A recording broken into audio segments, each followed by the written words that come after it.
All parents keep secrets from their children. My father, it seemed, kept more than most.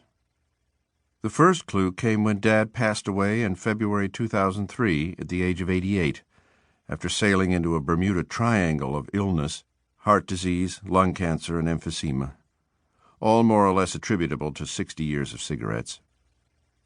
Characteristically, my mother refused to leave the burial details to my sister and me, and met the funeral director with us. She chose a casket big enough to require a hood ornament, then pondered each word as the mortician read out the proposed death announcement. "Was David a veteran?" he asked.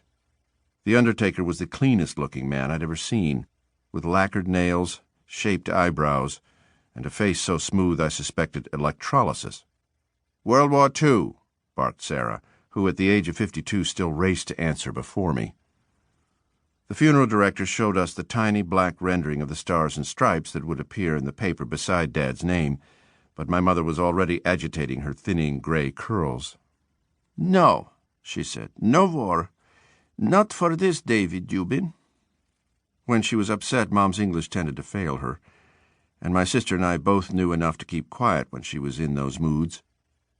The war, except for the bare details of how my father, an American officer, and my mother, an inmate in a German concentration camp, had fallen in love, virtually at first sight, had been an unpleasantness too great for discussion throughout our lives, but I had always assumed the silence was for her sake, not his. By the end of the morning visitation, Mom was ready to face sorting through Dad's belongings. Sarah announced she was too pressed to lend a hand and headed back to her accounting practice in Oakland, no doubt relishing the contrast with my unemployment. Mom assigned me to my father's closet on Monday morning, insisting that I consider taking much of his clothing.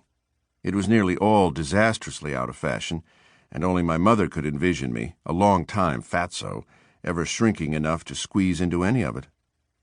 I selected a few ties to make her happy, and began boxing the rest of his old shirts and suits for donation to the Haven, the Jewish relief agency my mother had helped found decades ago, and which she, almost single-handedly, propelled for nearly 20 years as its executive director.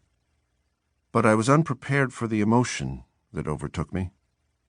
I knew my father as a remote, circumspect man, very orderly in almost everything, brilliant, studious, kind. He preferred work to social engagements, although he had his own polite charm. Still, his great success came within the mighty fortress of the law. Elsewhere, he was less at ease. He let my mother hold sway at home, making the same weary joke for more than 50 years. He would never, he said, have enough skill as a lawyer to win an argument with Mom. The Talmud says that a father should draw a son close with one hand and push him away with the other. Dad basically failed on both accounts. I felt a steady interest from him, which I took for affection. Compared to many other dads, he was a champ, especially in a generation whose principal ideal of fathering was being a good provider.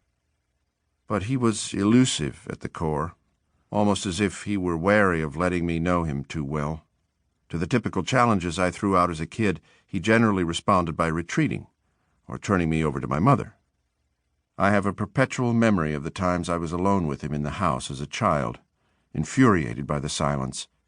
Did he know I was there, or even goddamn care?